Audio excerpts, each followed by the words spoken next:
Pronto.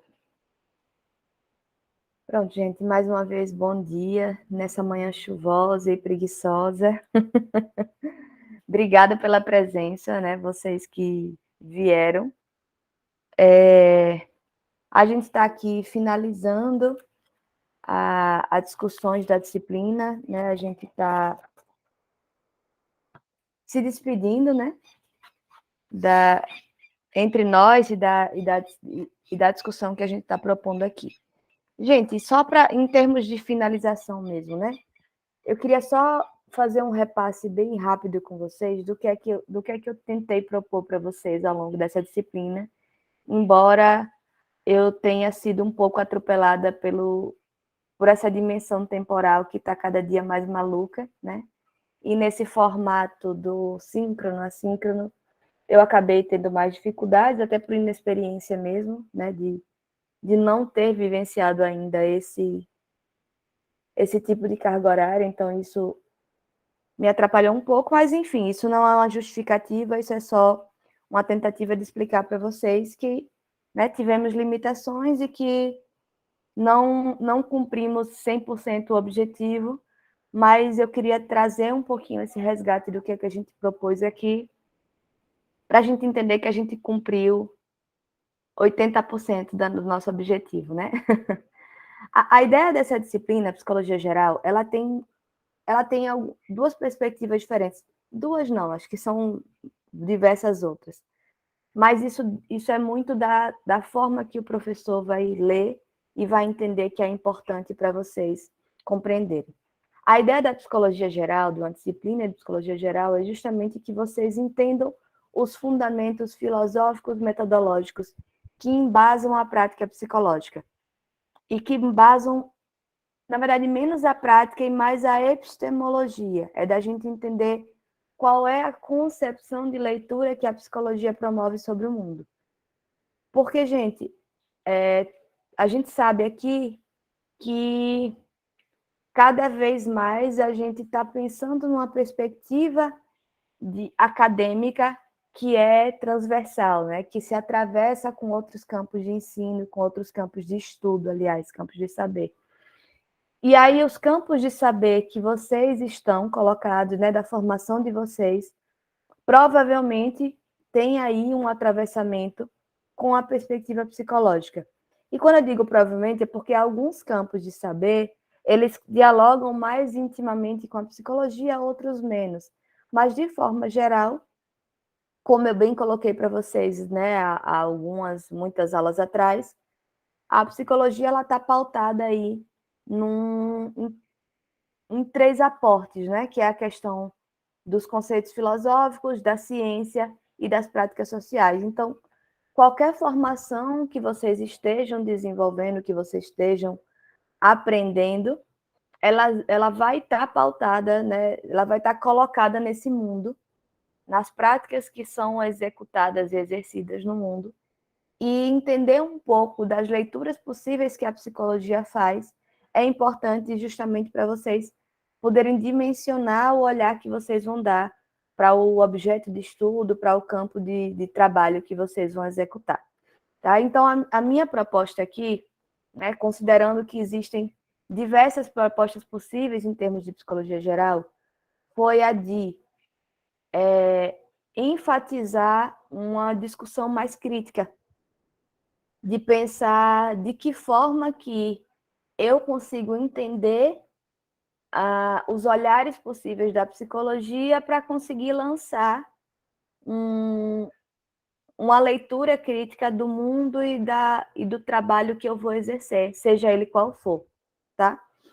Por isso que eu comecei a disciplina tratando de um texto que é menos acadêmico, né? E que fala aí de uma história que nos atravessa a todos nós, brancos ou pretos, ricos ou pobres, né? Que é justamente uma história da colonização do Brasil e da escravização e de como é que tudo isso está imbricado na nossa história, como é que tudo isso influencia e proporciona, né, a vivência que a gente tem hoje enquanto enfim, enquanto cultura, enquanto sociedade. E essa discussão inicial, ela tinha aí como proposta, como escopo, justamente a de trazer vocês para dentro desse olhar de uma psicologia que não é necessariamente falar de doença, falar de sintoma, nem falar de patologia, né? Mas é de uma psicologia que vai pensar como é que as pessoas vivem no mundo que existe, que está posto, e como é que elas vão se relacionar nesse mundo. E aí, por conta disso, né, eu achei importante começar com aquele texto. Depois a gente trabalhou com essa perspectiva, que ela é central na disciplina de Psicologia Geral, que é do entendimento da psicologia enquanto ciência, né, de entender a emergência dos conceitos de sujeito, de indivíduo, e como é que a emergência desses conceitos está estritamente ligada com a invenção aí da psicologia enquanto um campo de saber, enquanto um campo científico. E daí eu tinha alguns caminhos possíveis, né? Os mais comuns são ou eu trabalharia dentro de uma perspectiva de uma dimensão mais filosófica, no sentido de pensar as correntes de pensamento que dão suporte para a psicologia, ou eu pensaria em termos de funções psíquicas, de entender sobre pensamento, sobre linguagem, sobre comportamento, de forma separada para vocês entenderem esses conceitos, ou eu trabalharia com correntes teóricas. Eu fiz a escolha de trabalhar com correntes teóricas justamente porque eu entendo que elas nos aproximam mais das práticas sociais, né, com as quais vocês vão lidar enquanto profissionais, seja em que área for. E que tem aí uma dimensão de uma curiosidade, né, porque a psicologia, queira ou não, está cada vez mais no mundo, mais colocada de uma forma mais popularizada. E aí isso dá essa dimensão para vocês entenderem um pouco que uso que a psicologia faz desses saberes, né? E isso ajuda, inclusive, a lançar um olhar mais claro sobre como é que isso funciona, como é que isso coloca em funcionamento, na verdade, melhor dizendo, as relações no mundo. Enfim, feito esse breve resumo, então eu comecei pela psicanálise, considerando que a psicanálise é um campo teórico importantíssimo, assim, central e primordial dentro da psicologia. Como eu expliquei para vocês, isso ficou claro no texto de Freud. A psicanálise ela começa não enquanto psicologia, mas dentro de um campo médico, né? E isso é muito significativo nessa perspectiva de pensar uma psicologia que é muito voltada à cura, ao tratamento clínico, ao sintoma, mas ao mesmo tempo, como eu acho que eu consegui mostrar para vocês, a psicanálise também, ela mesma já faz essa reviravolta de mostrar que a gente não precisa ficar pautado e colado no campo do patológico, que a gente precisa entender que a psicologia é um campo de saber que atravessa as práticas sociais de forma geral. E aí depois a gente passa, aliás, deixa eu só fazer uma outra complementação. E a psicanálise, ela é uma das abordagens teóricas que tem aí um caráter, digamos, metafísico, né? A gente tem uma perspectiva muito mais abstrata de pensar o psiquismo humano, a gente pensa sobre, na verdade, Freud fala de uma metapsicologia, que é justamente pensando sobre, tem aí sistemas psicológicos que interagem e que produzem uma vivência possível, né? E aí depois a gente passa para o behaviorismo, que é uma outra corrente teórica da psicologia, essa sim que já nasce dentro da psicologia, enquanto psicologia, e nasce muito associada com essa tentativa de cientificização da psicologia. Então, existe um esforço concreto e consciente, né, dos comportamentalistas, de pensar ali aquilo como uma investigação inerente ao campo psicológico e de pensar como é que a gente se utilizaria das metodologias científicas das metodologias da ciência natural, que era o que estava em voga e o que era legítimo naquele momento, para se utilizar, desculpem, para compreender, né, o comportamento humano, que é o que eles vão eleger como sendo o objeto de estudo do comportamentalismo. Por outro lado, eu já vou passar para a fenomenologia só para dar essa noção para vocês, e aí depois a gente volta para finalizar o behaviorismo, e depois entra com algum detalhe mais no limite do que for possível do nosso tempo, na parte fenomenológica. A fenomenologia, a matriz fenomenológica, ela tem aí, né? Vejam, deixa eu rearticular aqui uma coisa, né? Aquele autor que a gente leu o texto lá, o segundo texto, que é do Luiz Cláudio Figueiredo, ele vai construir o livro dele todo baseado justamente nas disciplinas de psicologia geral que ele dava. E ele tinha como escolha teórica e didática pensar justamente nessas fundamentações teóricas e filosóficas para as correntes psicológicas. E aí o que ele vai dizer é o seguinte: existem uma das matrizes de pensamento, né, que sustentam a psicologia enquanto campo de saber, seriam as matrizes compreensivas. Existem várias outras, mas eu vou falar das compreensivas nesse momento, porque as matrizes compreensivas, elas vão comportar tanto os estruturalismos, né, quanto correntes que vão estar mais ligadas a essas concepções de ciências humanas em geral. Então, o que acontece? Nas matrizes compreensivas, a gente vai ter é como se fosse um desdobramento de uma matriz funcionalista, que vai justamente pensar qual é a função de cada coisa no mundo. E o que é mais importante aqui é justamente que parte do pressuposto de que tem algo a ser decifrado, né?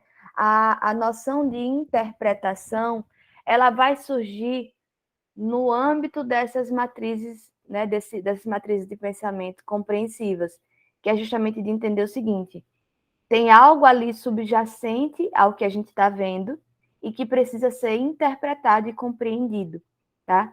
Ao contrário, por exemplo, do behaviorismo, que faz parte da matriz que ele chama de nomotética e quantificadora, ou seja, que está muito mais pautada com a perspectiva positivista, né, e quantitativista. No behaviorismo não tem uma tentativa de compreender por que aquilo acontece, ou algo, né, e não pressupõe que tem algo subjacente ao comportamento que mobiliza aquele comportamento.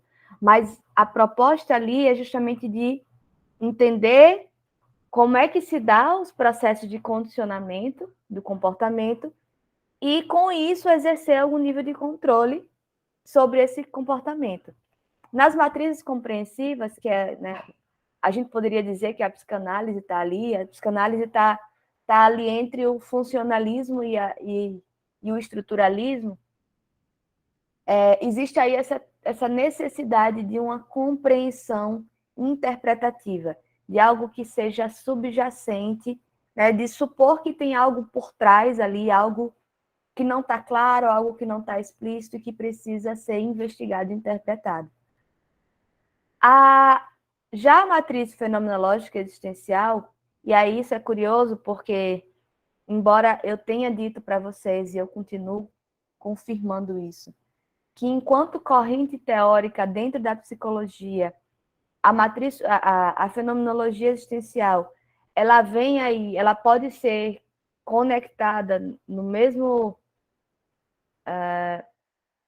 como um desdobramento dessa linha, dessa corrente que é a psicanalista, porque tem aí uma perspectiva mais intimista, né, de um voltar-se para dentro, de um compreender sobre as coisas como elas funcionam, mas ao mesmo tempo, mas o curioso, desculpem, é que para Luiz Cláudio Figueiredo, a fenomenologia existencial ela faz parte de uma matriz própria. E essa matriz própria, ela se assemelha com a matriz compreensiva, de fato, a partir dessa ideia de pensar uma possibilidade de interpretação, só que aqui vai estar pautado numa pergunta que é a seguinte: como identificar e fundamentar uma interpretação verdadeira, né? Como é que a gente consegue identificar o que é verdadeiro, o que é autêntico, que é um conceito que eles vão utilizar muito, né? Então, tem uma pergunta que vai mais por esse caminho. Na psicanálise, nas matrizes compreensivas em geral, não existe essa pergunta sobre autenticidade. O que existe é uma pergunta sobre uma subjacência, sobre um sentido que está ali subjacente, como se fosse algo que está escondido e a gente precisa escavar e encontrar.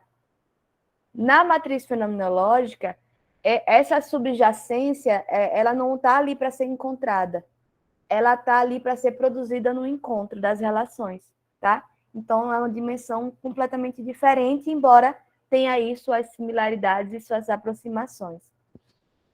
E aí, o que o Luiz Cláudio Figueiredo vai dizer para a gente é que, do ponto de vista o estruturalismo, ele vai ter um enfoque do ponto de vista metodológico, do rigor metodológico, ou seja, o estruturalismo, né, e aí a psicanálise, especialmente a psicanálise lacaniana, não tanto a freudiana, mas a lacaniana, ela vai entrar aí, né, assim como a linguística saussuriana, assim como a antropologia de Lévi-Strauss, né, todos eles vão estar ali dentro do campo do estruturalismo. A ideia do rigor metodológico diz respeito, assim, de que forma, né, em termos de técnicas e métodos, que eu posso encontrar essa verdade, encontrar isso que está subjacente, isso que está escondido, isso que está ali, mas eu não consigo ver a priori, né? Na fenomenologia, o rigor seria, para Luiz Cláudio Figueiredo, epistemológico. A fenomenologia vai se preocupar com as condições de possibilidade de conhecimento sobre o mundo. E por isso que é tão importante essa dimensão do encontro. Porque o que a gente consegue conhecer sobre o mundo diz menos sobre o mundo como ele propriamente é e diz mais como, na minha experiência, o encontro que eu tenho com aquilo vai me produzir um determinado sentido, tá? Então, por isso que, assim, um dos autores mais importantes, são vários, mas um deles, que é Russell, ele vai falar de uma busca do fundamento do ser pela via da intencionalidade. O que é que ele quer dizer com isso, né? A ideia da intencionalidade é justamente pensar qual é a nossa intenção, né? Entender sobre o ser humano implica entender o que é que ele quer na relação que ele estabelece com o mundo. E aí, por isso que entra aí a noção também, que é muito central na fenomenologia, de responsabilidade. Mas eu não vou entrar ainda com detalhes na responsabilidade. Essa discussão está no texto que eu passei para vocês. Se por um acaso eu não conseguir entrar em detalhes, vocês têm como ler o texto, né? E está lá a discussão mais organizadinha. E apesar de ser uma discussão de caráter filosófico e às vezes tem um nível de abstração que é difícil de chegar, mas eu particularmente achei o texto muito claro, no sentido de que ele é muito esclarecedor, né? Ele consegue organizar a ideia de uma forma bem tranquila, até para quem não tem essa apropriação e essa aproximação com esse campo de saber. Tá?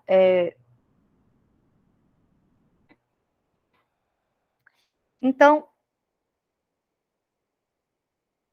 eu acho que o que a gente precisa, né, tomar aqui, pelo menos inicialmente, como entendimento, é justamente quais são os fundamentos dessas três correntes, né?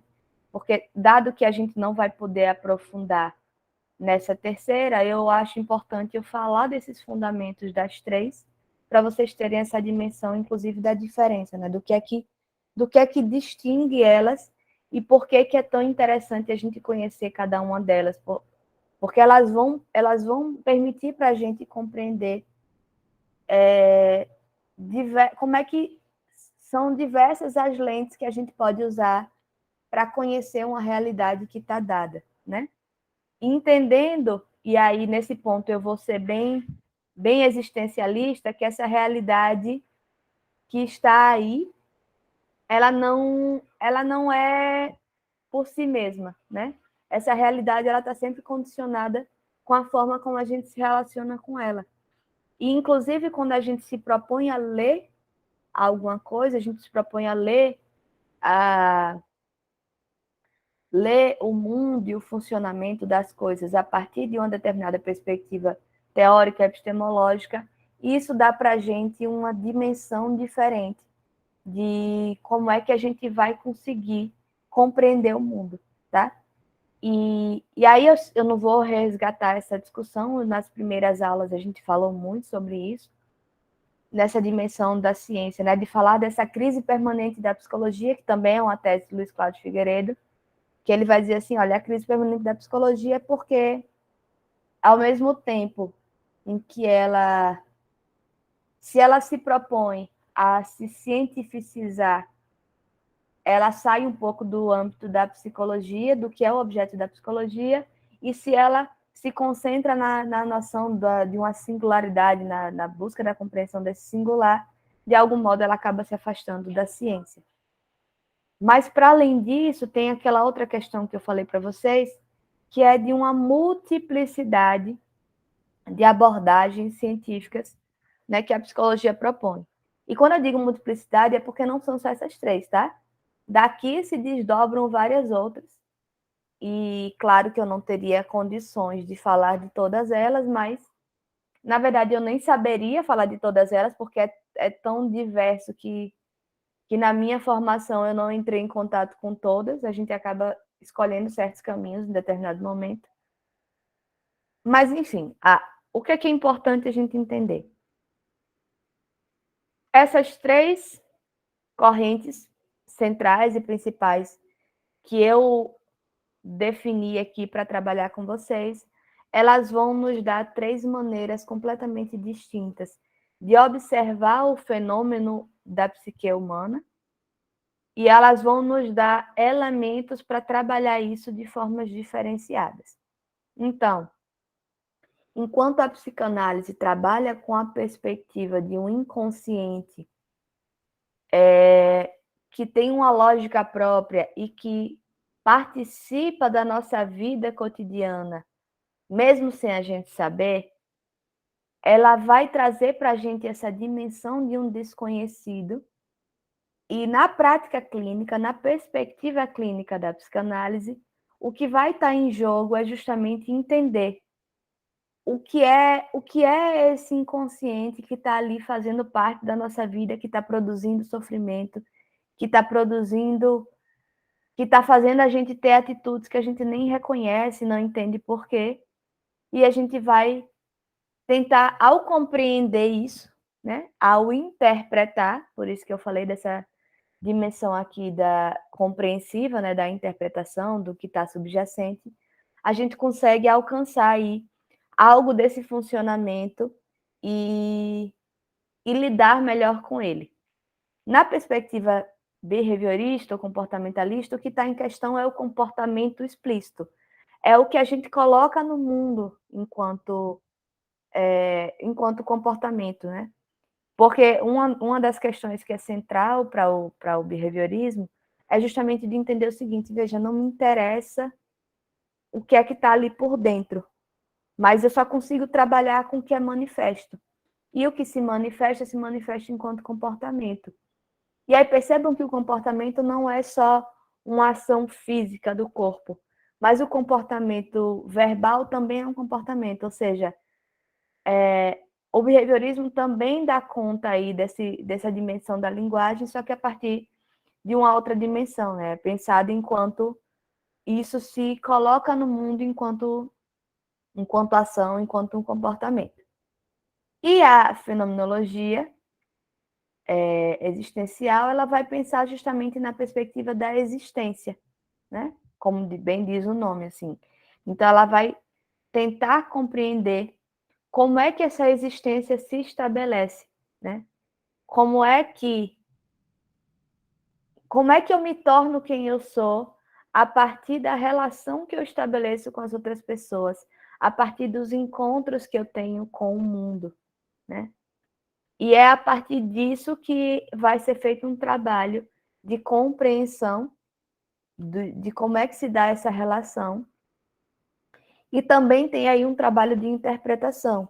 Mas é como eu falei, ao contrário de uma ideia de uma interpretação que vai buscar algo que está escondido e oculto, é uma interpretação muito no sentido de construção aí de um sentido novo, né? De uma possibilidade de sentido para o que a gente já vive. E talvez essa busca, eu digo talvez porque de fato eu não falo com convicção, essa busca de interpretação também nos leve a essa ideia de uma existência autêntica, né? No sentido de como é que eu me constituo ali enquanto uma vontade, né? O que é que eu desejo do mundo e como é que eu estabeleço relações de sentido que me levam até isso, tá? Gente, de forma geral, né, eu acho que seria isso que a gente poderia discutir, pensando aí nessa perspectiva de finalização. E aí, o que eu proponho para o resto da aula é justamente da gente finalizar alguns conceitos do behaviorismo que a gente acabou não conseguindo e talvez entrar um pouquinho em alguns conceitos da fenomenologia. Mas eu quero saber de vocês o que é que vocês acham dessa proposta, ou se vocês teriam dúvidas mais direcionadas, porque a gente também podia trabalhar só com as dúvidas de vocês, entende? Eu gostei da proposta, professora. Eu acho que eu tenho mais dúvida na parte de behaviorismo, naquilo que a senhora disse que é aproveitar essa aula para explicar que é o reforço, o controle, alguma coisa. Controle aversivo. Que não deu para explicar a aula passada. Sim, sim. Tá, então, mas você acha que eu ainda preciso passar de novo por esse conceito de reforço, Cecília? Porque, de fato, eu sei que não é um conceito óbvio, não é simples, mas aí, como eu já falei dele semana passada, se você... Eu nem passaria mais por ele, mas se vocês acharem... Eu estou perguntando para você porque você que falou, tá? Mas não precisa ser você, obviamente. Mas se vocês acharem que a gente pode, ou que a gente precisa retomar um pouquinho, a gente retoma, não tem problema nenhum. Não, professora, então só a parte de controle aversivo mesmo, que não deu para finalizar a aula passada. Pronto. Então, gente, em primeiro lugar, a ideia de controle aversivo, eu acho que essa parte já ficou clara, eu imagino, é que a ideia de controle aversivo é justamente o seguinte: vamos pensar nas palavras, né? Controle aversivo. Ele vai dizer respeito a uma tentativa de controlar uma certa situação a partir de respostas, né? De estímulos, melhor dizendo, que sejam aversivos, que vão estar pautados tanto na ideia do reforço negativo, quanto na ideia de punição, seja ela positiva ou negativa. E por que isso, né? Porque quando a gente fala de reforço negativo, a gente está falando de retirar um estímulo para aumentar um comportamento. E isso pode ser sentido no sentido... isso pode ser sentido no sentido ótimo, mas pode ser sentido enquanto dia a dia, cotidiano, senso comum, como uma espécie de punição, de que assim, de castigo, pronto, para não embananar as palavras. Então, um exemplo básico que a gente pode pensar eu acho que eu falei dele semana passada, uma criança ganha um videogame novo e começa a baixar as notas, por estudar menos e diminuir suas notas porque está jogando muito. E aí, os pais vão tirar esse videogame ou reduzir o acesso ao videogame como uma forma de estimular que ele estude mais, ou seja, que aumente o comportamento e tire melhores notas. Embora isso seja, na tentativa aí seja de aumentar um comportamento desejável, isso se faz pela retirada de um estímulo, né? Isso pode ser sentido como um castigo por essa criança. O que os autores do texto que a gente leu vão mostrar para a gente é o seguinte, que qualquer forma de controle aversivo, seja ela reforço negativo, ou punição positiva, ou punição negativa, vai produzir outros efeitos para além dos que a gente desejava. Quais são os efeitos que a gente desejava? O aumento ou a redução do comportamento. Só que além deles, além de aumentar, sim, aquele comportamento, no caso do reforço negativo, ou de diminuir aquele comportamento, no caso das punições, eu acabo produzindo outros efeitos, que eles vão chamar de efeitos colaterais, né? Que é um termo que a gente que todo mundo já repete quando fala de remédio, tipo, eu vou tomar aí um medicamento e eu vou ler a bula para saber se tem efeitos colaterais, ou seja, se para além do efeito que eu quero, que é de melhorar essa doença, o sintoma que eu estou tendo, se eu vou ter outros efeitos indesejados ou outros efeitos que extrapolam esse que é o esperado, tá? Então, a ideia do efeito colateral do controle aversivo é justamente de entender assim, quando a gente se utiliza do controle aversivo, a gente acaba produzindo efeitos colaterais. E aí, antes de falar desses efeitos especificamente, acho interessante notar, né, que aí é a outra parte do texto que os autores vão falar, que eles vão dizer o seguinte, tem aí uma certa incidência maior de uso de reforços negativos e de punições, de uso de controle aversivo. E aí ele vai dizer assim, mas por quê? Se a gente percebe, se a gente hoje já entende que o controle aversivo produz efeitos colaterais que são indesejados, por que a gente continua usando mais eles, né? E aí ele vai falar de algumas coisas. Eu vou dar uma pulada, vou falar primeiro disso, depois eu volto para os efeitos colaterais, que é o seguinte. Primeiro, porque a consequência é imediata. Se a gente pensa assim, a criança tá chorando. Não vou nem falar de criança, vou falar de animal não humano. O cachorro tá lá latindo muito. Eu lembro que quando eu morava na casa dos meus pais e eu tinha uma cachorra, ela tinha uma varanda e ela adorava ficar na varanda olhando as pessoas passando. E todo mundo que passava, ela latia. Só que às vezes eu estava estudando e isso me atrapalhava. Aí eu simplesmente gritava para ela parar, dava uma bronca e aí ela se encolhia e parava, porque ela entendia que eu estava irritada, né?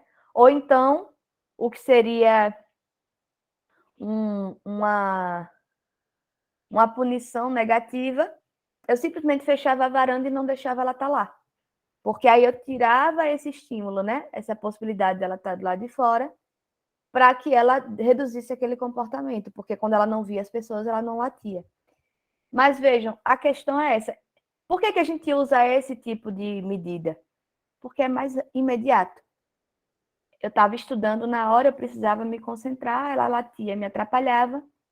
Quando eu grito e ela me obedece, ou quando eu fecho a janela da varanda e ela não tem mais como acessar a varanda e acaba não sendo estimulada pelos barulhos, né, pelas pessoas andando na rua, isso resolve o meu problema, tá?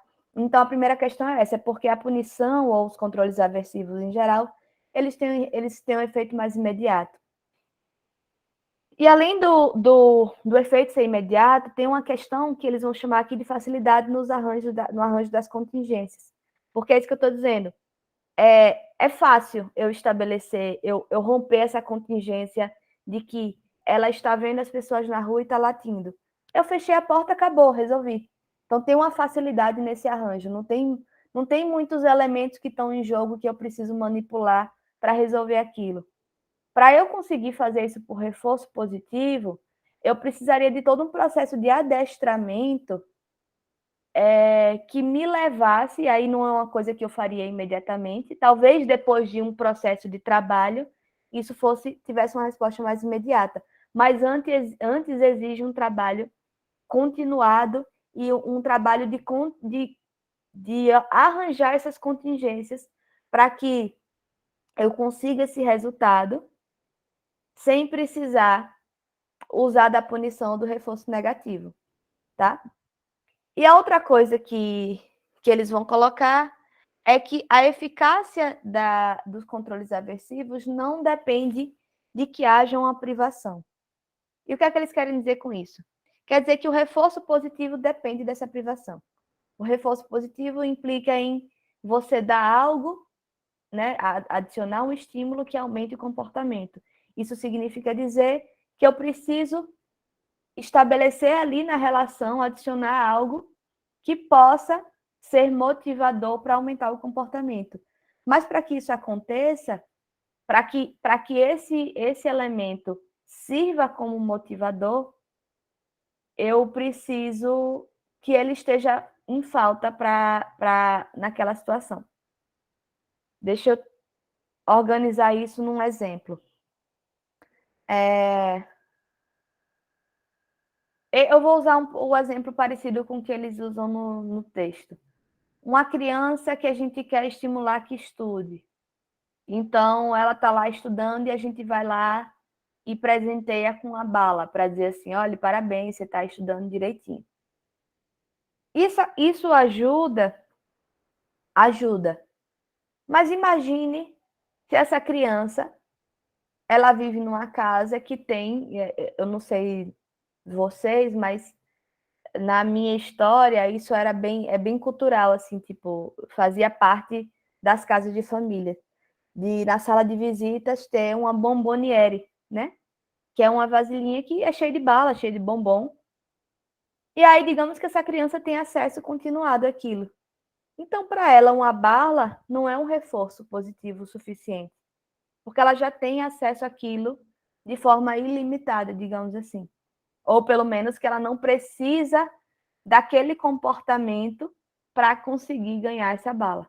Então, é preciso estabelecer uma privação, né, que isso seja algo desejado pela criança, para que funcione como um prêmio, funcione como um reforço.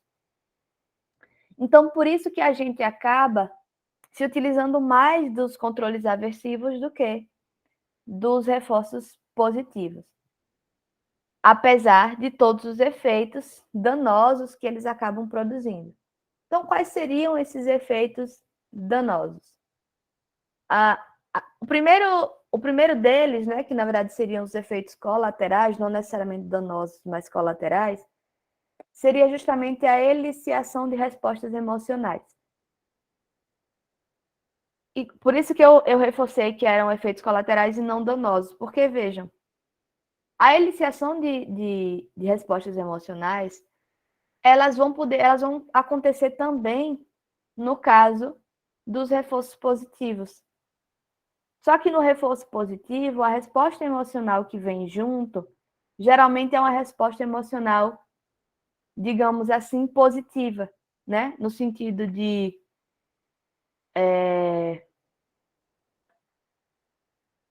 alegria, de amor, de carinho, de satisfação, né?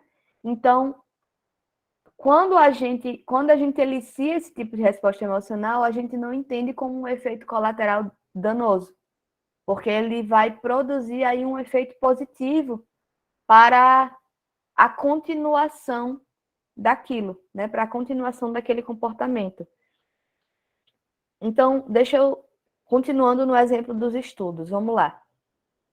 Uma criança que passou a vida levando bronca e levando palmada e sendo castigada porque para ser estimulada a estudar, ela pode até conseguir estudar como a resposta àquela situação. Mas ela vai produzir ali uma resposta emocional que, às vezes, no futuro, essa criança vai dizer assim, pronto, eu saí do jugo dos meus pais e agora eu não quero mais nunca saber de estudar, não quero mais ler uma linha. Porque tem uma associação que se faz ali, que é essa questão da resposta emocional, uma associação que se faz com um sentimento de desprazer, com um sentimento de desvalorização, às vezes, enfim, aí a gente tem que ver no caso a caso. Mas o que os autores vão trazer aqui, eles vão falar especificamente de respostas emocionais de pena ou de culpa. E aí vão falar o seguinte, de que esses sentimentos de pena ou de culpa, eles acabam produzindo e aí as palavras são minhas, tá, gente? Uma espécie de efeito rebote no que você queria conseguir com aquilo. Que é o seguinte, digamos o seguinte, eu sou mãe de uma criança, mas eu sou uma mulher trabalhadora, passo o dia inteiro na rua trabalhando. Aí eu chego em casa e a criança, e às vezes a criança faz isso como um presente mesmo, acha que está fazendo isso para dar de presente para a mãe, fez uma pintura bizarra na parede da minha casa.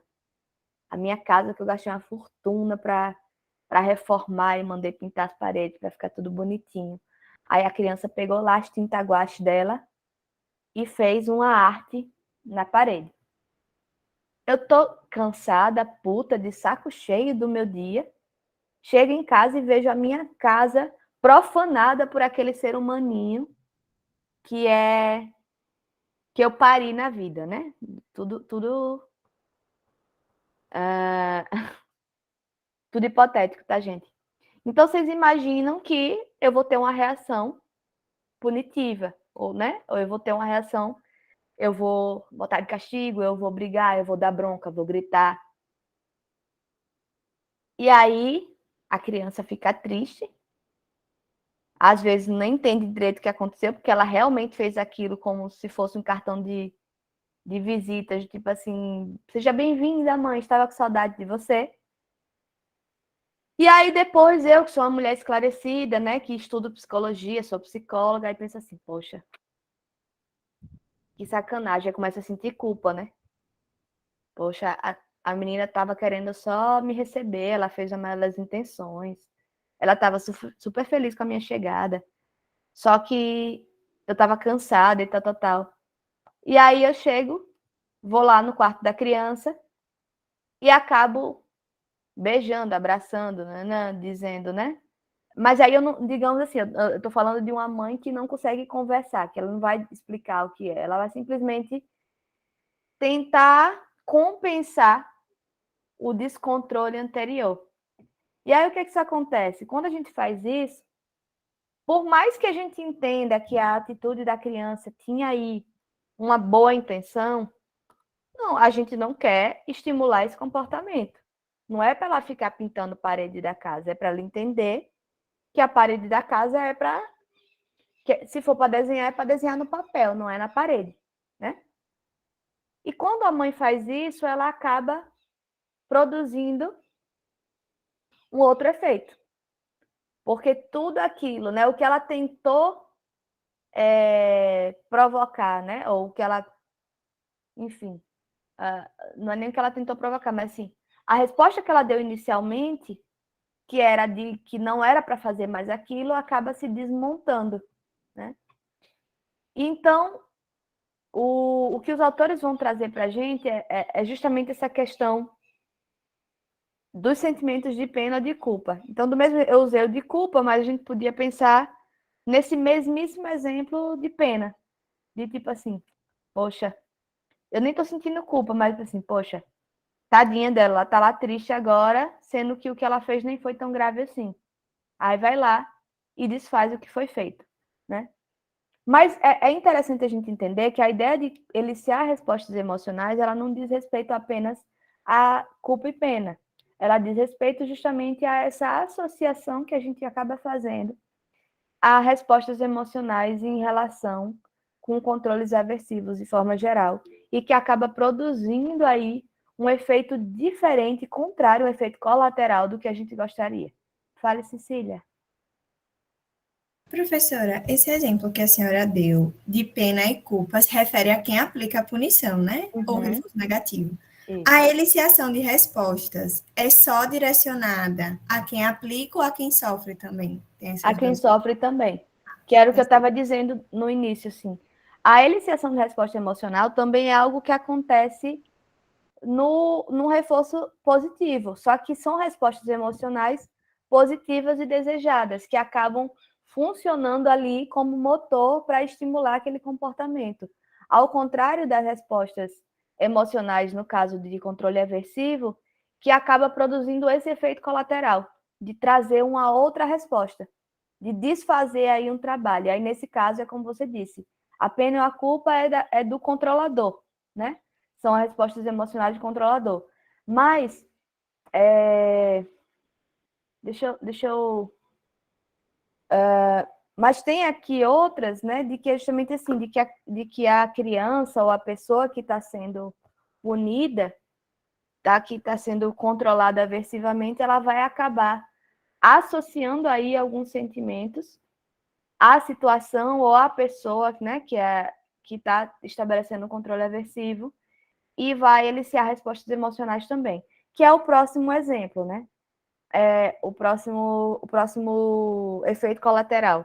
Os autores vão dizer o seguinte: quem pune ou reforça negativamente em excesso acabará se tornando um estímulo condicionado que eliciará as mesmas respostas emocionais outroras eliciadas por estímulos aversivos. Tá, é horrível, tá? É muito conceito, não dá para entender. Eu tenho um exemplo muito bom para falar disso. Eu tenho um amigo que ele conta que ele tinha uma namorada, e veja, uma pessoa que ele gostava muito, uma pessoa que ele admirava muito. Mas ela era muito ciumenta e muito possessiva.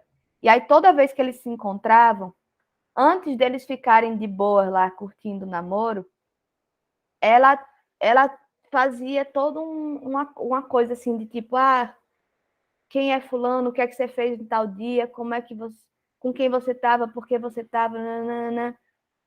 E aí ele conta que chegou uma hora que ele não estava, ele ia encontrar com essa namorada, e embora ele gostasse muito dela, embora ele admirasse muito ela, ele sentia ansiedade só de saber que ia se encontrar com ela. E aí enfim, ele me conta isso, né, enquanto amigo, de que quando ele acabou o namoro com ela, ele nem sabia direito por que estava acabando. Ele só sabia que se sentia mal toda vez que ia encontrar com ela, e não fazia sentido namorar alguém e se sentir mal e ansioso toda vez que fosse encontrar.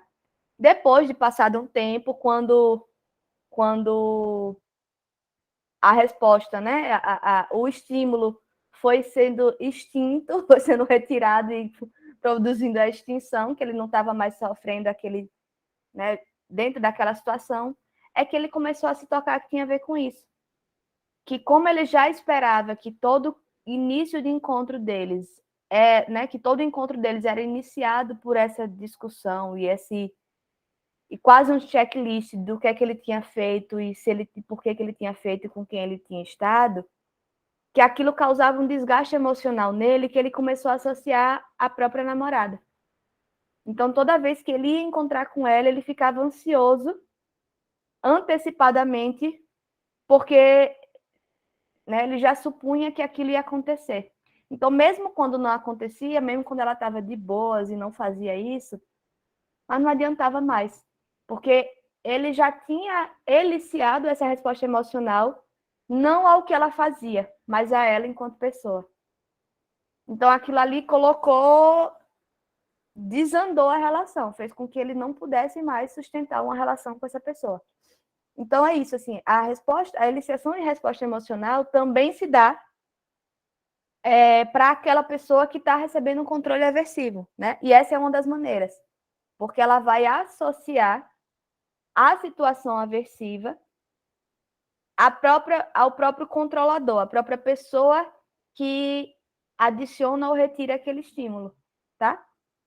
Então, isso também é um efeito colateral. E entendam que eu estou repetindo o tempo todo que a ideia de efeito colateral é que é um efeito que extrapola a intenção do que a gente queria. Então, o que é que essa menina queria? Ela era uma pessoa, né? Suponho que uma pessoa insegura, e ela queria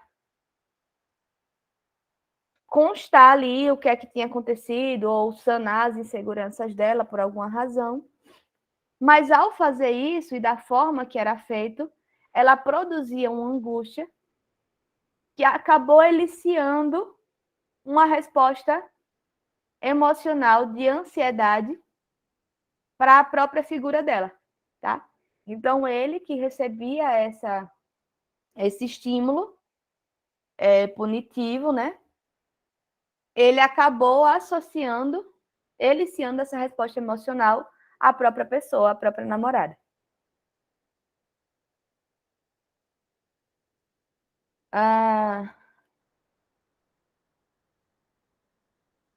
Aí vamos já para outras questões.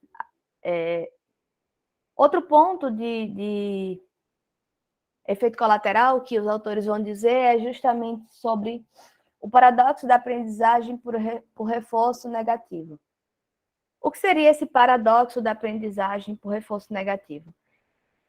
Lembrem que paradoxo, a ideia de paradoxo é justamente o fato de que é como se fossem duas coisas que elas não conseguem se relacionar, mas que elas estão ali colocadas juntas e ainda assim elas não se relacionam, elas não conseguem estabelecer uma relação entre elas. O exemplo que os autores vão dar é sobre a questão da criança gaga. Mas eu prefiro, acho que até para aproximar a gente de uma realidade que nós já passamos, ou se não todos, quase todos, é tipo quando a gente está aprendendo uma língua estrangeira. Quem aqui já estudou inglês, francês, espanhol, seja lá qual foi a língua, vai saber disso. A gente começa a estudar, a gente aprende como é que formula uma frase, a gente aprende uma palavra ou outra, e aí chega um determinado momento que a professora vai dizer assim, tá, agora vamos apenas falar em inglês, né? Inglês é o mais comum. E aí a pessoa está insegura, ela vai tentar, mas ela vai balbuciar, ela vai travar, ela vai construir as frases, ela vai pensar em português e construir aquilo numa estrutura completamente diferente. E aí, a professora tem dois caminhos, né? Nunca são só dois, mas eu vou usar dois para fins didáticos. Ela tem dois caminhos. Ou ela vai ouvir aquilo que a pessoa está dizendo e vai elogiar o que está correto e estimular que aquela correção se repita, ou ela vai marcar ponto por ponto qual foi o erro que aquela pessoa cometeu. Veja, as duas formas podem ser eficazes. A questão é que a primeira forma, que é a do reforço positivo, ela pode demorar mais para ter a resposta, porque a pessoa ela vai se sentir estimulada a estudar, sim, mas ela não vai ter a correção imediata do que ela está errando. Então, talvez ela demore um pouco mais para entender. Mas a outra opção, que é de ficar lá corrigindo tudo, às vezes estimula a insegurança, né? Que é justamente o que a gente não quer. O que a gente quer, enquanto professor, é justamente que a pessoa fique à vontade, que ela se arrisque. Porque se ela não se arriscar a tentar formular as frases, ela não vai aprender. Mas o que acontece? Quando a gente começa a corrigir muitos erros ou a apontar muitos erros, a pessoa vai parar de tentar acertar. Entende? Então, esse aqui é o paradoxo, porque assim, a gente está tentando produzir um reforço negativo, que é o seguinte, de tirar as respostas erradas. Então, A gente está ali corrigindo o tempo todo, mas o que a gente acaba produzindo é justamente uma inibição naquela pessoa que ela não consegue mais nem tentar acertar. Justamente para não errar, ela não tenta mais acertar. Tá? Então, aí isso estabelece um paradoxo. Que também, se a gente for ver, né, bem mais aprofundadamente, tem a ver com resposta emocional. Tem a ver com essa lógica da inibição, né, da vergonha. Tem a ver com também a eliciação de inseguranças diversas. Então, percebam que o que a gente está, né, o que a gente está tentando trazer aqui é que os efeitos colaterais do controle aversivo geralmente vão produzir, significa dizer que a gente está produzindo outros efeitos não desejados para o comportamento que a gente quer reforçar ou punir, tá? Então a gente acaba produzindo outras coisas junto, né? Vem no bolo um monte de coisa e outros problemas.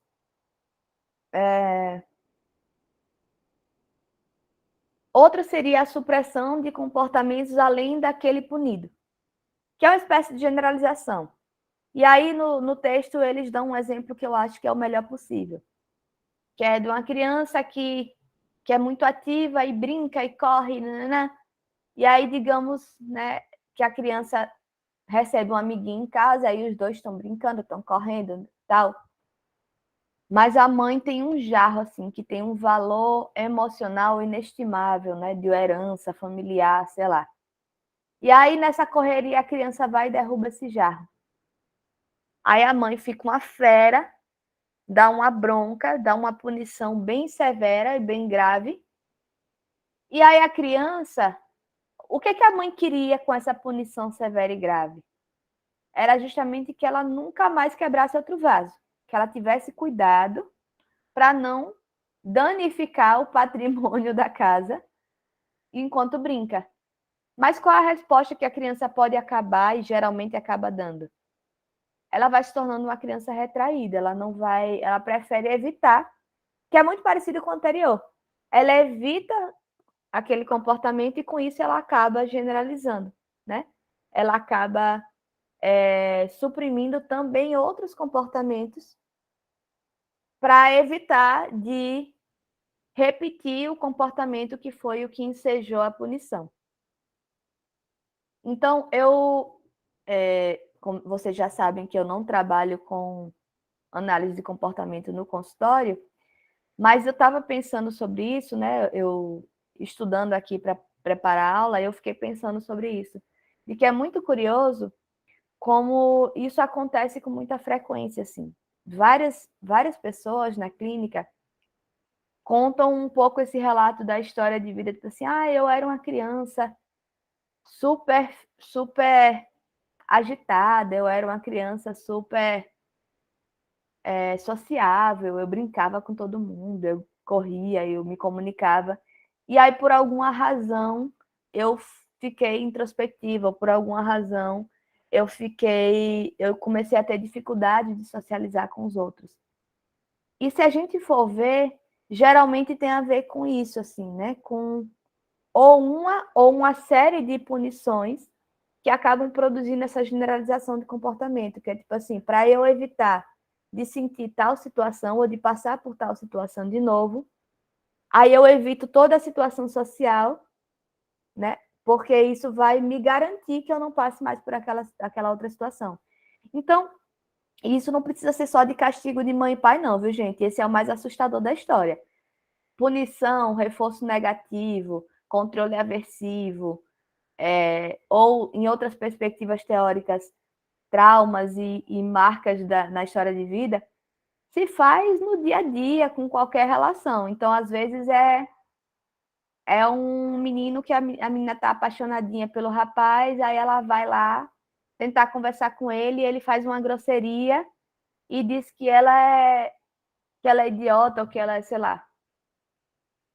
E aí, essa menina faz, tá, então é melhor eu nunca mais fazer isso, né? Porque foi tão doloroso para ela ouvir aquilo do menino que ela era apaixonadinha, que ela acha que é melhor não fazer mais isso. Então, ela era uma criança bem sociável, bem e bem desenrolada, que ia lá, falava com todo mundo, e de repente ela não faz mais isso, né? Então, às vezes, tem uma relação com essas questões.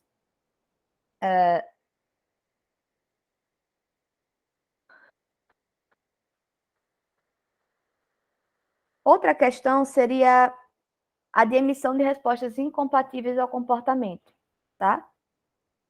O que seria isso? Eu também vou dar um exemplo que, para a aula de hoje, para eu não ficar me embananando com os exemplos que nem eu fiz semana passada, eu já montei os exemplos todinho na minha cabeça. Vocês estão notando, né? Que está tudo prontinho aqui. Então, qual é a questão? Quando eu trabalho, né? Vocês sabem que eu trabalho com acolhimento institucional, que é com a Casa Lá. E a gente trabalha com... as crianças moram numa casa com cuidadoras. E aí, há um tempo atrás, eu lembro que aconteceu a situação seguinte. A casa recebeu uma doação de um som para ouvir música. Só que em pouco tempo, as crianças, usando o som, ele começou a dar problema, assim. Tipo, arrancou um botão, arranhou do lado, né? Aquela coisa de criança sendo criança, fazendo bagunça. E aí, a solução milagrosa, só que não, que a cuidadora deu, foi de esconder o som. Ela botou lá no armário lá em cima, e ninguém mais mexia naquele som. E aí eu vou conversar com ela e digo, tá, mas por que você fez isso? Ah, porque se... Repare que argumento lógico, de novo, só que não. Se eu deixar o som lá, eles vão quebrar e vão ficar sem som. Eu falei, tá, mas aí você tirou o som e guardou lá em cima. Eles estão sem som mesmo assim, não é isso? Então, faz como, sabe? Então, o que acontece? O que acontece aqui é que é o seguinte, quando ela dá essa resposta, quando ela diz assim, é para evitar que o som... Eita, nem falei com o Fátima, eu estava vendo e ia falar depois que eu terminasse o raciocínio, mas enfim. Quando ela dá essa resposta, que é incompatível, né? Veja, o que ela quer é que eles não fiquem sem som. E aí ela tira o som. É incompatível, né? E não é... E aí, dentro da linguagem que eu usei com ela na época, eu dizia assim, tá, qual o caráter educativo disso? O que é que você está ensinando para os meninos com isso, né? Mas aqui, em termos de comportamentalismo, é isso, é uma resposta incompatível. E qual o grande problema da resposta incompatível? É de que ela simplesmente elimina uma certa resposta, né? Ela elimina aliás, elimina um certo comportamento, e ela, na verdade, melhor dizendo, ela rompe com a contingência. Então, o que acontece? Quando você tira o som, não existe mais a possibilidade dos meninos quebrarem o som e ficarem sem o som. Só que aí, quando você faz isso, e quando ela botou lá o som, separou, aí a próxima pergunta que eu fiz para ela foi a seguinte, tá, e que horas vai ser que você vai devolver o som? Porque se a ideia é que ele fique mantido, que ele não seja quebrado, e que ele funcione, que ele sirva para a função que ele se propõe, né? Que é dos meninos poderem ouvir música e poderem curtir aquilo, qual é a hora que você devolve ele para casa? E essa é a questão da resposta incompatível, é que assim, como você rompe a relação de contingência, você não tem mais como saber se a contingência de punição está em vigor, que é o seguinte, como é que eu vou saber? Deixa eu traduzir isso... Ah, Maria, que música chata. Deixa eu traduzir isso em termos que a gente entenda nesse exemplo. Como é que eu vou saber que aquelas crianças agora estão prontas para manipular o som? Como é que eu vou saber que é a hora de botar o som de volta na casa?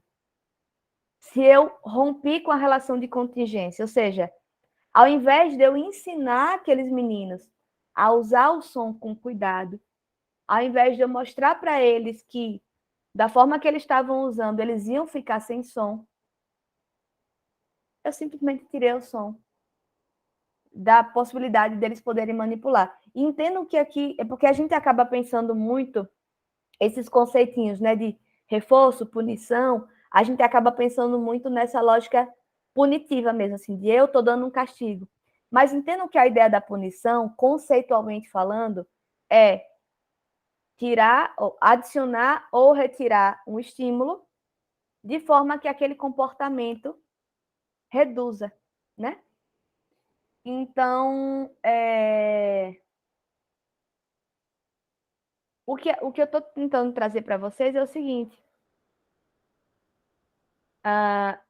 quando eu tiro o som da sala e eu não permito mais que eles mexam,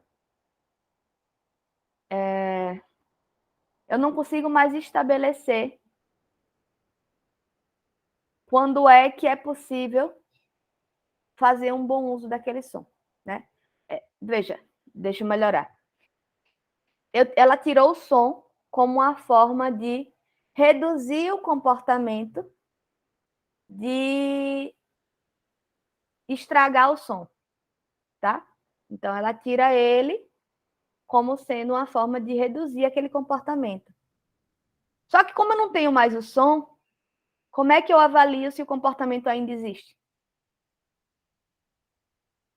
Por isso que a resposta incompatível é tão problemática, porque você não tem um teor educativo ali, você não tem como você dar aquela resposta, tipo, não tem como você saber, melhor dizendo, quando é que você pode retomar aquela contingência, tá? Retomar aquela relação. Então, o comportamento, né? A resposta punitiva, que é uma punição negativa nesse caso, a da cuidadora, que é de tirar o som para reduzir o comportamento de estragar o som. Só que aí, quando você faz isso, você tira aí a referência de qual é. Você não pode mais discriminar se a contingência que você está tentando estabelecer com a punição, se ela ainda existe ou não. Porque o comportamento reduz ou se extingue justamente porque você tirou o objeto, tá? E, por fim, seria o contracontrole, o efeito colateral de contracontrole. O efeito colateral de contracontrole seria que o comportamento punido, em algum momento, ele continua a ocorrer, mas agora sem entrar em contato com a punição. É como se fosse uma certa artimanha que a gente faz para poder continuar mantendo o comportamento sem ser punido por ele. E aí, de novo, o exemplo do livro é o melhor possível e eu vou repeti-lo, que é a do radar de velocidade, né? Quem dirige, quem quer que seja que dirija aqui, sabe que a gente vai usar quando a gente dirige em Aracaju, a ideia dos radares, especialmente na época que tinha muitos, era tipo assim, estabelecer que a gente só poderia andar dentro da cidade a 60 por hora. Beleza. Mas foi isso que a gente conseguiu? Não. O que a gente conseguiu foi um monte de gente que sabe de cor onde está cada radar e que anda a 80, a 100. E aí, quando está chegando perto do radar, desacelera e passa a 60. Então, o que é que acontece? O comportamento que era para ser punido, ou seja, que era para ser reduzido, ele não se reduz, a não ser num contexto em que vai haver a punição. E aí, outro exemplo exemplo não, né? A referência que os autores dão é que a técnica de contracontrole mais comum é a mentira. A gente mente justamente para evitar uma punição, né? Então, quando a gente mente, a gente garante que aquele comportamento que a gente sabe que vai ser punido, ele permanece ali, a gente continua com ele, mas a gente conta uma história para a gente não ser punido por aquele comportamento, tá? Então, basicamente, aqui são só alguns exemplos, né? Mas, assim, a ideia é justamente da gente entender como é que se estabelece, né? O que é que esse controle aversivo acaba produzindo para a gente enquanto efeito colateral.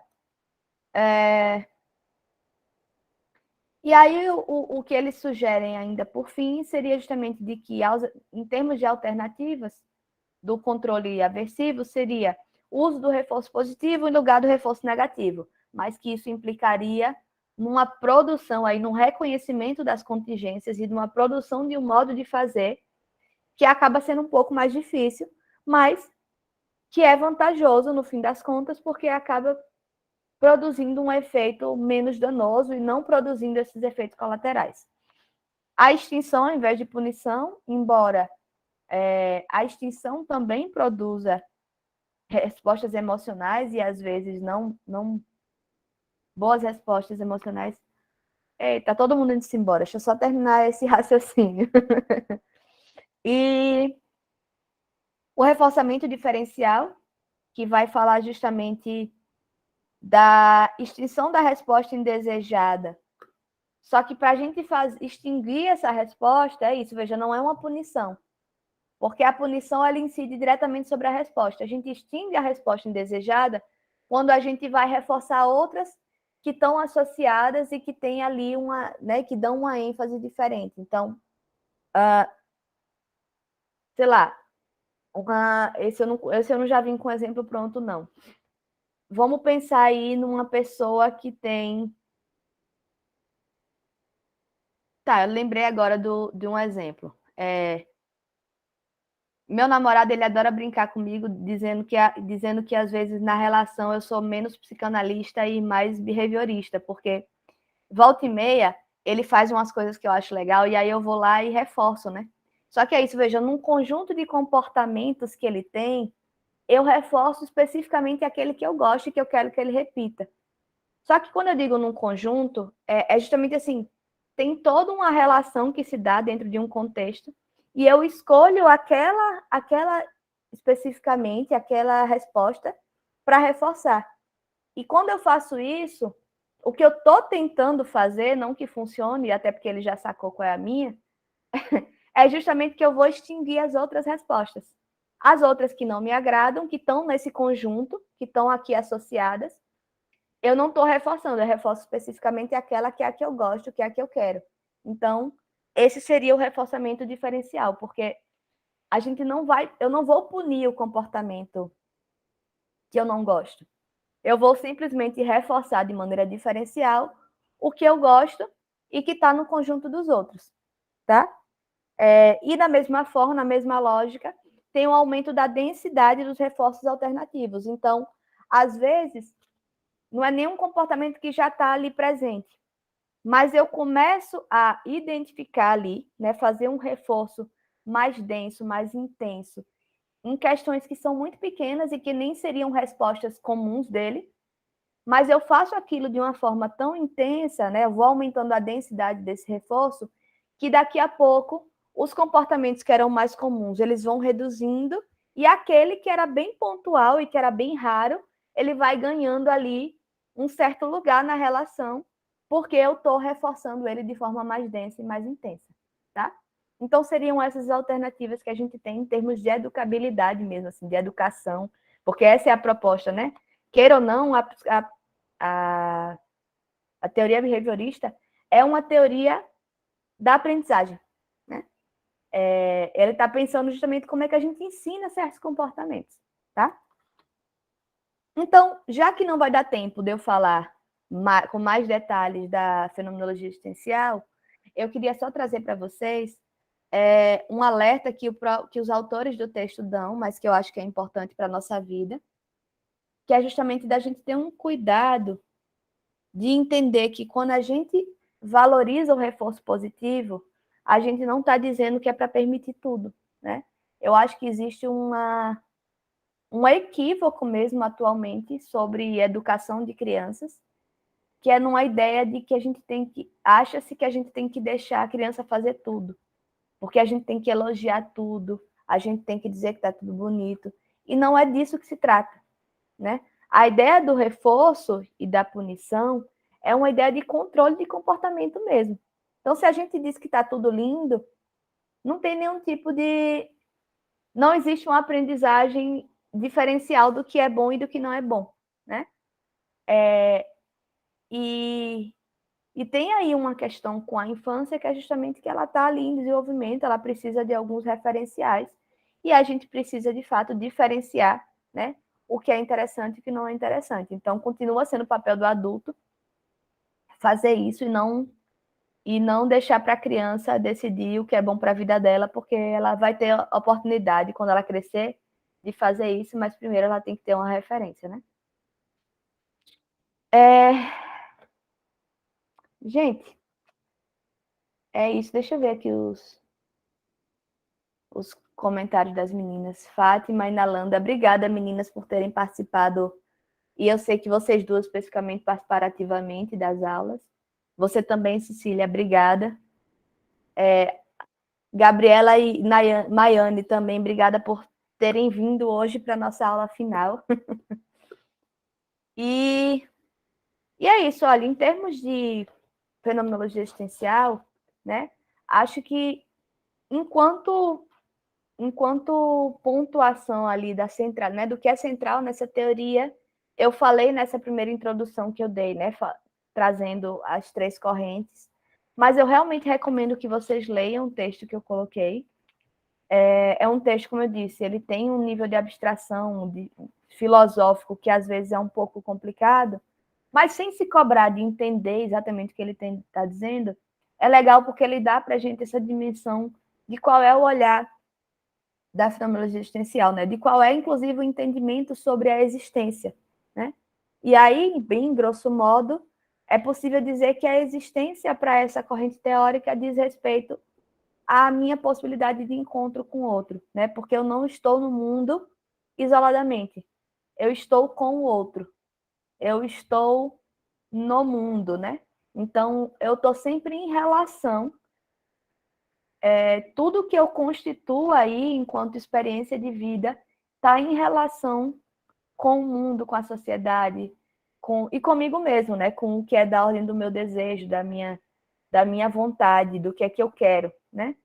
E eu tinha mencionado da questão da responsabilidade, deixa eu até pegar o trecho do texto que fala sobre isso, que é o seguinte: a ideia da responsabilidade diz, diz de um poder compreender-se e aceitar-se, sejam quais forem seus sentimentos. E aí a responsabilidade seria no sentido de responder e apropriar-se das solicitações concretas da vida. O que é que eles querem dizer com isso? A responsabilidade, enquanto um conceito central da prática clínica, inclusive dentro da fenomenologia existencial, vai dizer justamente da gente se responsabilizar pelo que a gente vive e pelo que a gente sente. Mas isso não é no sentido de colocar um peso de culpa no que a gente está vivenciando, ou dizer assim, o que você está sofrendo hoje é culpa sua e é responsabilidade sua. Não é nesse sentido a responsabilidade. Mas é justamente de pensar o seguinte: considerando a minha experiência, a minha vivência, né, a minha forma de me relacionar com essa situação, com essa história, como é que eu consigo responder a isso? Existe uma outra alternativa? Tem alguma outra forma que eu possa responder a isso? Tá? Então, a ideia, e aí tem outra coisa que a autora, acho que é a autora, né? Deixa eu lembrar aqui. São dois autores, um homem e uma mulher, que eles colocam no texto que eu achei muito legal, que é justamente sobre a questão da angústia, né? A angústia enquanto uma função libertadora. A gente costuma negativar muito a ideia de angústia, né? Como se fosse algo doído, algo ruim, algo que a gente quer fugir o tempo todo. E aí a fenomenologia existencial, ela vai colocar a angústia num lugar central, enquanto existência mesmo. Porque a angústia é justamente ela que vai remeter o homem à sua singularidade, que vai colocar ele para pensar o seu ser no mundo, como é que ele vive no mundo, como é que ele está nesse mundo, né? Como ele se relaciona com o mundo à sua volta. E aí eu vou ler um trechinho do texto que diz assim: a angústia tem, portanto, a função libertadora, podendo arrastar o homem para a propriedade de seu ser enquanto possibilidade de ser. afastando da perspectiva impessoal e objetivante da ocupação cotidiana. Então, é aquilo que a gente fala, assim, eu tenho muitos pacientes meus, e isso é muito curioso, porque é bem constante, é bem rotineiro, das pessoas chegarem dizendo assim, eu vim buscar terapia porque eu percebi que eu estava vivendo no automático, né? Porque eu não estava conseguindo, eu não tô assumindo as decisões da minha vida, eu estou deixando o mundo decidir por mim. E aí, o papel da angústia é justamente esse, é de você reassumir esse seu lugar, né? Sem angústia, a gente acaba fugindo para a ocupação cotidiana, para os afazeres diários, e a gente consegue escapar da nossa própria existência, escapar do que é essa experiência de encontro com o outro, né? E a ideia que eles trazem aqui é justamente que a angústia vai ter essa função, que é uma função muito bonita, né? E eu acho que eu posso finalizar aqui com isso, né? De entender que a angústia tem função para a psicologia de forma geral, tá? Mas eu acho que a fenomenologia existencial ela traz isso de uma forma muito mais bonita, assim, de como é que a angústia produz liberta a gente dessas amarras do que a gente acha que de que é nossa vida, mas não é nossa existência, né? Porque a nossa existência, essa existência autêntica, não diz respeito a esse ser que está ali escondido, mas diz respeito à minha possibilidade de viver de forma verdadeira com as coisas, né? De realmente, de parar de escapulir aí por esses meios, né, que a vida dá para a gente, das ocupações, das correrias, e de fato enfrentar isso e entender o que é que me satisfaz e o que é que eu preciso construir aí das minhas relações, da minha vida, para ter uma existência mais cheia de sentido, tá? Gente, obrigada. Qualquer coisa, vocês podem perguntar. Tá certo, professora. Obrigada. Amei nossas aulas, nossos encontros. Foi muito legal, gostei muito. Que bom, obrigada. Obrigada mesmo, Ana Cecília, pela sua participação e pela câmera ligada até o final. Eu me senti menos sozinha. Obrigada aos outros também, tá? Pela participação, especialmente hoje, nesse dia chuvoso e de finalização, que a gente fica assim, já foi, já acabou, né? E, enfim, a gente se encontra aí pela vida. Boa sorte aí, né? Que a formação de vocês caminhe da melhor forma possível. E, enfim, qualquer coisa, estamos aqui, viu? Podem contar comigo, se eu puder ajudar. Tchau, professora. Tchau, Obrigada. tchau. Tchau, Obrigada a professora. vocês. Obrigada.